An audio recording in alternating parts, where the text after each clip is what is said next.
할렐루야. 찬송 292장 찬양하시면서 11월 25일 토요일 새벽 기도회 시작하겠습니다. 찬송 292장입니다.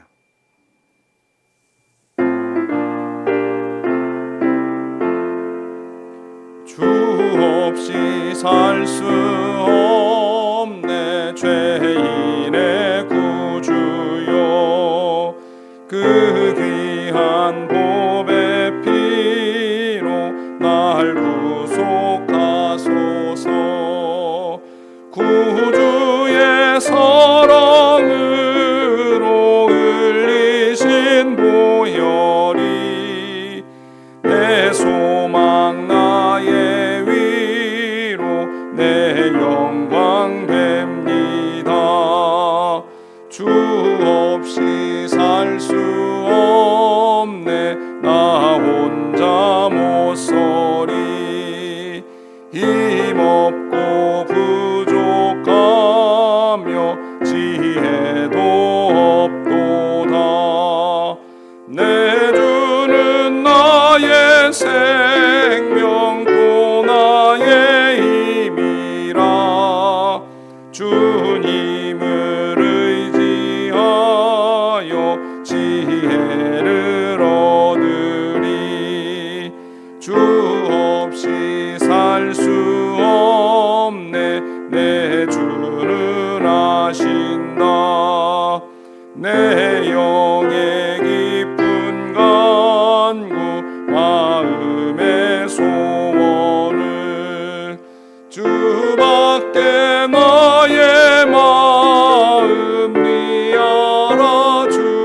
알아주리요 내 마음 위로하사 평온케 하시네 주 없이 살 수 없네 세월이 흐르고 이 깊은 고독 속에 내 생명 끝나도 살아온 풍랑일 때 날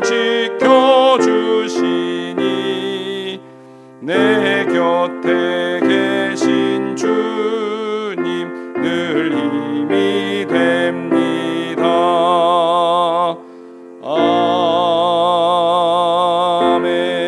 아멘. 오늘 우리에게 주시는 하나님 말씀은 에스라 10장입니다. 에스라 10장 1절부터 44절까지의 말씀 저와 함께 봉독하시겠습니다. 함께 봉독합니다.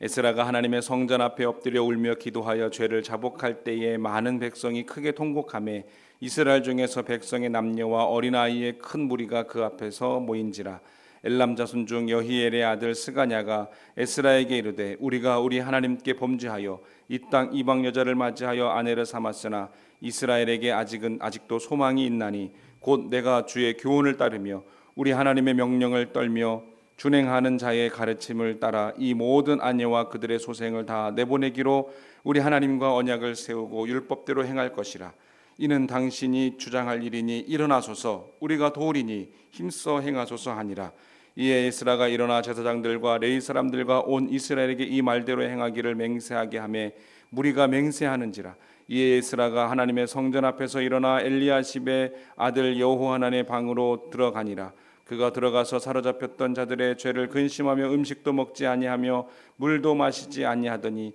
유다와 예루살렘에 사로잡혔던 자들의 자손들에게 공포하기를 너희는 예루살렘으로 모이라 누구든지 방백들과 장로들의 훈시를 따라 3일 내에 오지 아니하면 그의 재산을 정몰하고 사로잡혔던 자의 모임에서 쫓아내리라 하며 유다와 베냐민 모든 사람들이 3일 내에 예루살렘에 모이니 때는 아홉째 달 20일이라 무리가 하나님의 성전 앞 광장에 앉아서 이 일과 큰 비 때문에 떨고 있더니 제사장 에스라가 일어나 그들에게 이르되 너희가 범죄하여 이방 여자를 아내로 삼아 이스라엘의 죄를 더하게 하였으니 이제 너희 조상들의 하나님 앞에서 죄를 자복하고 그의 뜻대로 행하여 그 지방 사람들과 이방 여인을 끊어버리라 하니 모든 회중이 큰 소리로 대답하여 이르되 당신의 말씀대로 우리가 마땅히 행할 것이니이다.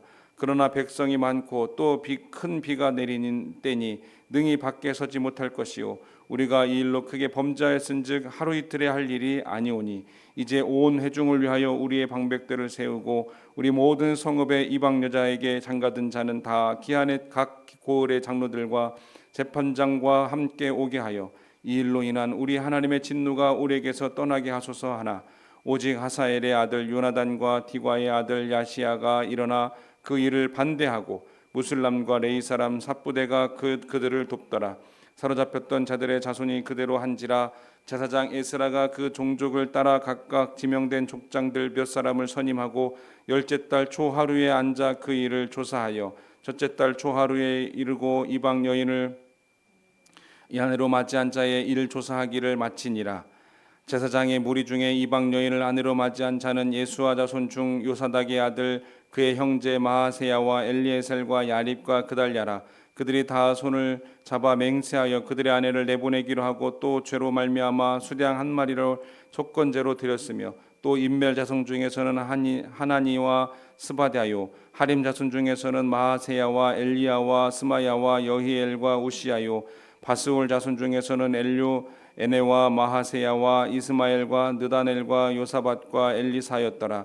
레위 사람 중에서는 요사밧과 시므이와 글라야라 하는 글라다와 부다히야와 유다와 엘리에셀이었더라. 노래하는 자 중에서는 엘리야십이요 문지기 중에서는 살룸과 델렘과 우리였더라. 이스라엘 중에서는 바로스 자손 중에서는 라마와 이시야와 말기야와 미야민과 엘리아살과 멜기야와 보나냐와 엘람 자손 중에서는 마따냐와 스가랴와 여히엘과 압디와 여레못과 엘리야요 삿두 자손 중에서는 엘류에네와 엘리야십과 마따냐와 예레못과 사밧과 아시사요 베베 자손 중에서는 여호하난과 하나냐와 삽베와 아들레요 바니 자손 중에서는 무술람과 말룩과 아다야와 야숲과 스알과 여레못이요 바하모압 자손 중에서는 안나와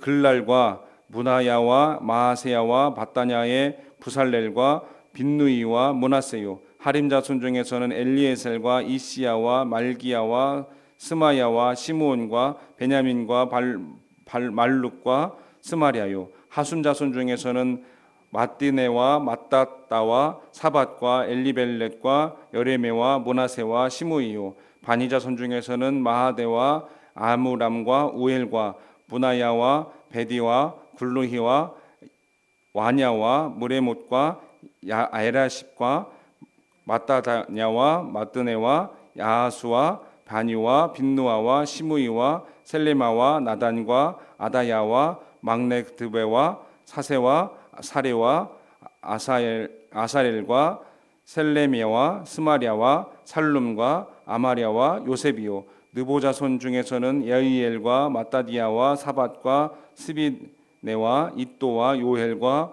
분하야더라. 이상 모두 이방 여인을 아내로 맞이한 자라. 그 중에는 자녀를 낳은 여인도 있었더라. 아멘.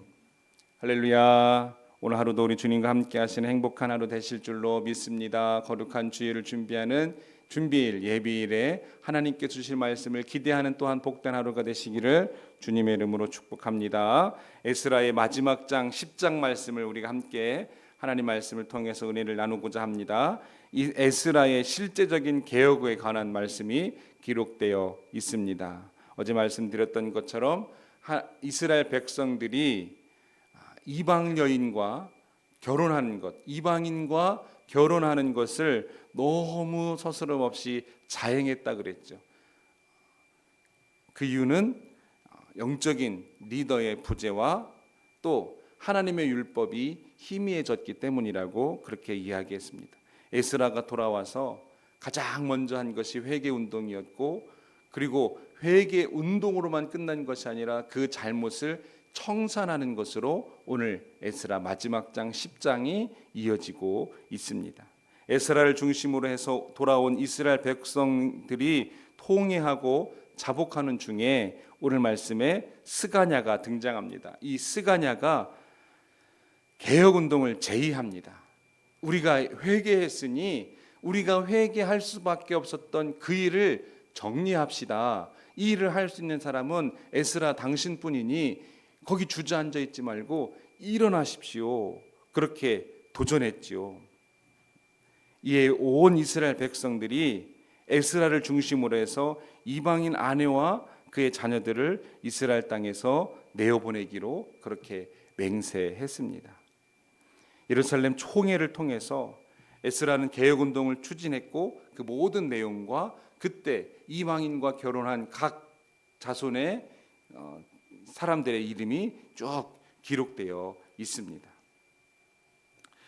각 종족 가운데 이방 여인을 아내로 취하였거나 그래서 또 자녀도 얻었구나 하는 사람들이 다 내보내기로 했습니다. 함께 살던 아내를 이방인이라고 해서 이혼하고 고향으로 돌려보내는 것, 그들의 인권을 무시하는 것이고 사회의 가장 기초적이고 중요한 공동체인 가정을 깨는, 파괴하는 아주 매우 잔인한 일이라고 생각할 수가 있습니다.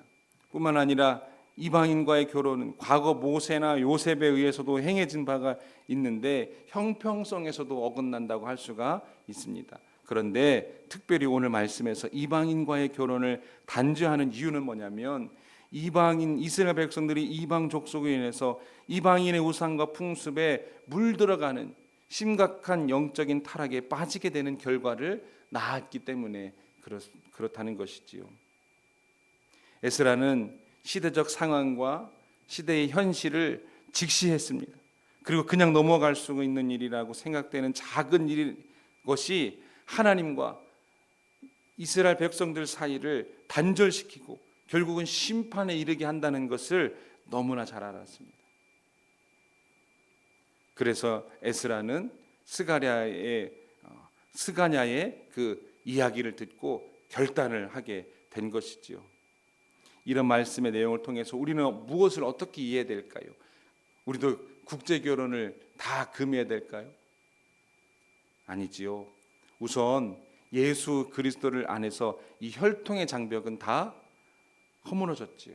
이 혈통의 장벽이 무너졌으니 우리도 예수를 믿게 된 것 아닙니까? 유대인과 이방인이 함께 그리스도의 지체가 되었습니다. 그런데 중요한 것이 있습니다. 영적인 원리는 우리가 그대로 적용해야 된다는 거예요. 영적인 원리는 뭡니까? 바울이 고린도후서 6장 14절에서 너희는 믿지 않는 자와 멍에를 함께 매지 말라라고 했지요. 하나님의 백성으로서 살아가야 할 인생길에 신앙이 흐릿해지게 하는, 그래서 생명의 길로 멀어지게 하는 요인들을 가까이 하지 말라는 거예요. 신앙의 순수성을 지키기 위해서 하나님이 그리스도를 통해서 보여주신 생명의 길을 끝까지 가기 위해서 우리 속에 박힌 죄는 그 뿌리 하나까지라도 씻어내는 신앙적인 결단의 삶이 필요하다는 겁니다. 그 영적인 원리를 본받기를 하나님은 원하시는 것이지요. 오늘 말씀을 통해서 우리에게 주시는 하나님 뜻을 깨달아 알기를 원합니다. 첫째로, 믿음이 열리는 사람에게 소망이 있습니다. 믿음이 열려 있는 사람, 믿음의 역사가 함께하는 사람에게 소망이 있다는 거예요. 믿음이 삶의 중심인 사람에게 소망이 있다는 겁니다. 에스라가 신앙 개혁을 위한 운동을 시작할 때 믿음으로 앞장선 사람이 있는데 바로 그가 스가냐였습니다. 스가냐가 절망적인 상황 속에서도 소망을 찾는 믿음의 사람이었는데 오늘 말씀 2절 보면 이렇게 기록합니다. 엘람 자손 중 여히엘의 아들 스가냐가 에스라에게 이르되 우리가 우리 하나님께 범죄하여 이 땅 이방 여자를 맞이하여 아내로 삼았으나 이스라엘에게 아직도 소망이 있다고 이야기하고 있습니다.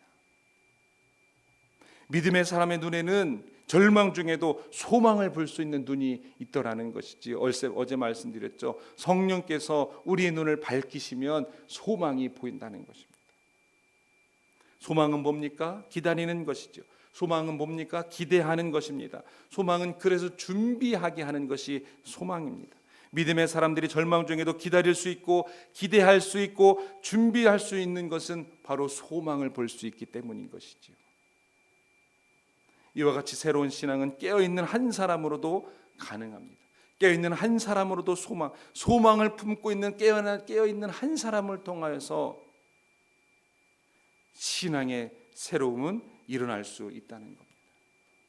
교회의 새로움은 일어날 수 있다는 거예요. 나라의 민족의 새로움은 일어날 수 있다는 겁니다. 1907년 한국 교회의 대부흥이 평양을 중심으로 일어났습니다. 그런데 그 부흥운동이 무엇으로부터 시작됐습니까?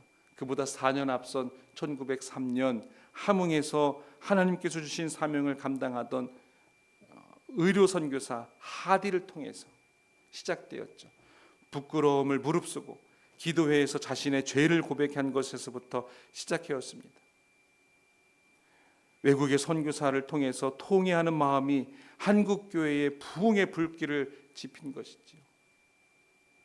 그 일을 통해서 소망을 보았던 하디 선교사, 내가 하나님 앞에 모든 것을 회개하고 특별히 조선인들을 무시하며 하대했던 것들을 회개하며 하나님 앞으로 나아갔을 때에 그것을 통하여서 한국에 놀라운 부흥의 역사가 일어나게 된 것이죠. 에스라의 눈물 흘린 기도, 스가냐의 죄의 고백, 백성들을 모이게 했습니다. 그리고 자신들의 죄를 깨달아 알게 했습니다. 한 사람이 믿음으로 그 눈이 열리자 소망이 없는 나라에 그 백성들에게 하늘의 소망이 생기게 된 것이죠. 바로 지금 믿음의 눈을 뜬 한 사람이 필요한데 바로 저와 여러분이 그 한 사람이 되시기를 주님의 이름으로 축복합니다. 둘째로 말씀을 끝까지 붙잡는 사람에게 소망이 있습니다. 3절 말씀 보면 곧 내 주의 교훈을 따르며 우리 하나님의 명령을 떨며 준행하는 자의 가르침을 따라 이 모든 아내와 그들의 소생을 다 내보내기로 우리 하나님과 언약을 세우고 율법대로 행할 것이라 라고 했습니다. 스가냐가 하나님의 명령을 진지하게 따르는 사람들, 말씀대로 행하는 사람들에게 소망이 있다고 말합니다. 말씀의 가르침을 따라서 그 말씀의 가르침을 따라서 말씀대로 행하자는 거예요. 말씀을 혹시라도 어길까봐 늘 영적인 긴장을 놓지 않는 사람들을 하나님은 가까이 하신다는 거예요. 말씀을 붙잡고 혹시라도 하나님의 인도하심에서 내가 떠날까봐 말씀을 통하여서 날마다 확인하는 사람, 그런 사람들에게 하나님의 소망이 있다는 것입니다. 하나님의 말씀을 듣고 그 말씀을 진지하게 받아들이는 사람에게 소망이 있다는 거예요. 하나님께서 돌아보신다는 겁니다. 말씀에 대한 진지함이 있어야 한다는 거예요. 그러면 영적인 긴장감이 있게 된다는 겁니다. 그러면 깨어있게 된다는 것이죠. 그러면 소망이 보인다는 겁니다. 바로 그런 사람들을 통하여서 하나님의 돌파구가 열리기 시작한다는 겁니다.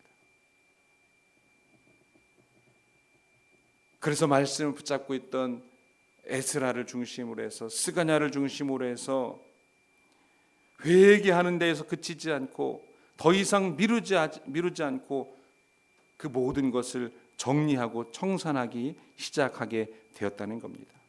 그런데 그때가 9월 20일 되었다 그랬습니다. 바로 이때는 문제가 뭐냐면 오늘 말씀에도 나오지만 이스라엘의 기후적으로 우기입니다. 큰 비가 내리는 때입니다. 13절에도 그것을 관해서 이야기할 수가 있습니다. 얼마나 비가 많이 오는지 밖에 서 있기도 힘든다, 그렇게 이야기하고 있습니다. 무슨 얘기일까요? 그럼에도 불구하고 이 일을 그치지 않았다는 거예요. 미루지 않았다는 겁니다.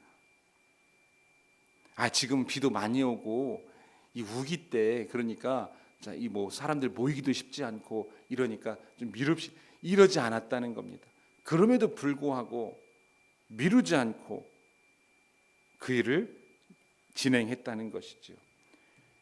형편과 상황을 고려하고 나중으로 미룰 일이 아니라는 겁니다. 죄가 있다고 인지하는 그 순간 즉시로 말씀을 붙잡고 말씀대로 돌려놓아야 된다는 겁니다. 고쳐놓아야 된다는 겁니다. 결단해야 된다는 거예요. 그렇게 말씀을 늘 항상 붙잡고 말씀대로 행하는 그 소망을 품은 사람, 그 소망을 전해주는 사람, 바로 저 여러분이 되시기를 주님의 이름으로 축복합니다. 끝으로 행하는 자에게 소망이 있습니다. 실제로 행동하는 사람에게 소망이 있다는 겁니다. 결국 모든 일은 행동으로 옮겨져야 한다는 것. 아무리 믿음의 말로 하고 믿음으로 생각하고 한다고 할지라도 그것이 행동이라는 열매로 연결되어야 한다는 겁니다. 4절 말씀 보면 이는 당신이 주장할 일이니 일어나소서 우리가 도우리니 힘써 행하소서라고 얘기하고 있습니다. 스가냐가 에스라에게 힘써 하나님을 완수하라고 용기를 주고 확고하게 그를 강하게 이야기합니다. 허리에 띠를 띠고 일어서서 행하라고 이야기합니다. 이스라엘 백성들이 출애굽하여 홍해 앞에 섰을 때에 이스라엘 백성들이 다 낙심하고 있었습니다. 그때 모세가 하나님께 기도하지요. 그런데 그때 하나님께서 말씀하시는 것이 있습니다. 출애굽기 14장 말씀에 보면 모세에게 얘기합니다. 너는 왜 기도하고 있냐 이렇게 이야기하십니다. 무슨 얘기냐? 기도를 하나님께서 듣지 않으신다는 얘기가 아니라 기도를 싫어하신다는 얘기가 아니라 기도했으면 행하라는 거예요. 기도했으면 무엇인가 믿음의 행동을 하라는 겁니다. 지팡이를 홍해를 향해서 뻗으라는 것이죠. 기도했으면 하나님의 뜻임을 깨달았으면 그것이 행동의 열매로 이어져야 한다는 겁니다. 하나님 말씀대로 힘써 행하는 자에게 소망이 있다는 거예요. 믿음의 사람은 자신에게 맡겨진 일을 하나님 말씀 붙잡고 힘써 행하여 소망을 이루어가는 사람인 줄로 믿습니다. 우리에게도 소망이 있습니다. 그것은 진리를 알았으면 그대로 행할 때 진짜 나의 소망이 될 수 있음을 반드시 기억하시기를 주님의 이름으로 축복합니다. 하나님은 입으로부터 나오는 모든 말씀으로 사는 사람, 그 사람은 그 말씀대로 우리 삶 가운데 그 말씀이 실제가 되도록 움직이는 사람인 줄로 믿습니다. 저 여러분의 삶이 이렇게 움직이는 믿음, 움직이는 소망을 품은 사람들이 되시기를 주님의 이름으로 축복합니다. 요한일서 11장 9절 말씀 보면 만일 우리가 우리 죄를 자백하면 그는 미쁘시고 의로우사 우리 죄를 사하시며 우리를 모든 불의에서 깨끗하게 하실 것이요 라고 했습니다. 우리 주님께서 우리를 깨끗하게 하십니다. 그러면 우리는 그저 말씀을 붙잡고 그 말씀이 우리 삶의 실제가 되도록 움직이면 되는 것입니다. 오늘도 믿음으로 움직이시는 저 여러분의 복된 믿음 되시기를 주님의 이름으로 축복합니다. 기도하겠습니다. 하나님 감사합니다. 오늘도 우리와 함께 하셔서 말씀을 통하여서 소망을 품게 하시니 주님 감사합니다. 하나님 믿음으로 소망을 품는 자가 되게 하시고 말씀으로 소망을 품는 자가 되게 하시고 행함으로 소망이 실제가 되게 하는 믿음의 사람들로 세워 주시옵소서. 감사드리며 오늘도 귀한 예물을 정성껏 성별하여 드린 손길 축복하실 줄로 믿고 예수님의 이름으로 기도합니다. 아멘. 하늘에 계신 우리 아버지여, 이름이 거룩히 여김을 받으시오며 나라 임하옵시며 뜻이 하늘에서 이룬 것 같이 땅에서도 이루어지이다. 오늘날 우리에게 일용할 양식을 주옵시고 우리가 우리에게 죄 지은 자를 사하여 준 것 같이 우리 죄를 사하여 주옵시고 우리를 시험에 들게 하지 마옵시고 다만 악에서 구하옵소서. 대개 나라와 권세와 영광이 아버지께 영원히 싸움나이다. 아멘. 오늘도 말씀을 기억하시면서 함께 기도하시겠습니다. 중보 기도 제목입니다. 교회를 위해서 기도할 때에 성전 건축을 위해서 백백 프로젝트 200일 성경 통독을 위해서 기도하시고 성도의 신앙 성장과 성숙을 위해서 영육의 강건함과 생업의 축복을 위해서 자녀들의 믿음과 비전을 위해서 기도하시고 수험생들을 위해서 기도하시고 주의 종과 종의 가정을 위해서 기도하시고 각자 기도 제목들을 가지고 함께 기도하시겠습니다. 하나님 감사합니다. 우리에게 소망을 품게 하시니 감사합니다. 그 소망으로 인해서 흔들리지 않게 하여 주시옵소서. 믿음으로 소망을 보게 하시고 말씀 붙잡고 보게 하시고 이루어 말씀대로 따라 행하여 소망을 이루게 하여 주시옵소서. 하나님 하여서 계획하신 일들이 이루어지게 하시고 기뻐하신 일들을 이루어가는 복된 재단 되게 하여 주시옵소서.